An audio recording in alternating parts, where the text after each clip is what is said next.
રાજકોટ જિલ્લાના ઉપલેટામાં આમ આદમી પાર્ટીનો અનોખો વિરોધ। ઉપલેટા શહેરમાં બિસ્માર રોડ રસ્તાને લઈને આમ આદમી પાર્ટી આવી મેદાને। આમ આદમી પાર્ટીના શહેર પ્રમુખ અમૃતભાઈ ગજેરાએ વિરોધ રૂપે કરાવ્યું મુંડન।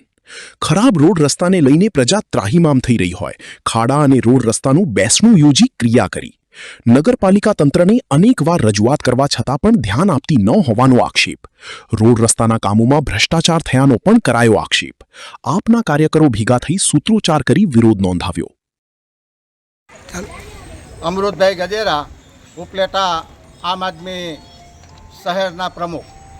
આજે ઉપલેટાના જે સશક્ત અને મજબૂત રોડનું મૃત્યુ થયું છે એના કારણે બેસણો અને મુંડનનો કાર્યક્રમ રાખેલો છે। ઉપલેટા શહેરની અંદર ઠેર ઠેર ભૂગર્ભ ગટર અને પાણીની લાઇનના કારણે જે ભ્રષ્ટાચાર વ્યાપક પ્રમાણમાં વ્યાપ્યો છે એના પરપોટા ફૂટી રહ્યા છે, જેના કારણે શહેરમાં ઠેર ઠેર વાહનોનું ફસાઈ જવું, એસટી બસ, જેસીબી, ટ્રેક્ટરો, આ બધા જ વાહનો ઠેર ઠેર ફસાઈ રહ્યા છે। રોડ એટલા ચીકણા બની ગયા છે કે જે બાળકો સ્કૂલે ભણવા જતા હોય એ પણ લપચીને પડે અને સ્કૂલે ક્યારે પહોંચે અને સ્કૂલે પહોંચે તો પાછા ઘરે ક્યારે પહોંચે એ એક ઉપલેટા શહેરનો મોટામાં મોટો પ્રશ્ન છે।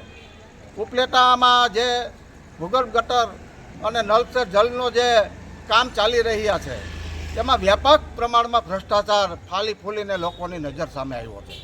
લોકોની વેદના અને લોકોની મુશ્કેલીઓને વાચા આપવા માટે આજનો જે આ કાર્યક્રમ છે એ મુંડનનો કાર્યક્રમ એટલા માટે રાખવામાં આવ્યો કે આ લોકોની લાગણી માગણી અને એમની વાચાને સરકાર સુધી પહોંચે અને આ જે ભ્રષ્ટાચાર છે એને ખુલ્લો પડે અને એના માટે યોગ્ય તપાસ કરાવે અને જે તંત્ર અને જે શાસકો છે એના ઉપર પૂરતા પ્રમાણમાં પગલાં લે તેવી આજની માગણી।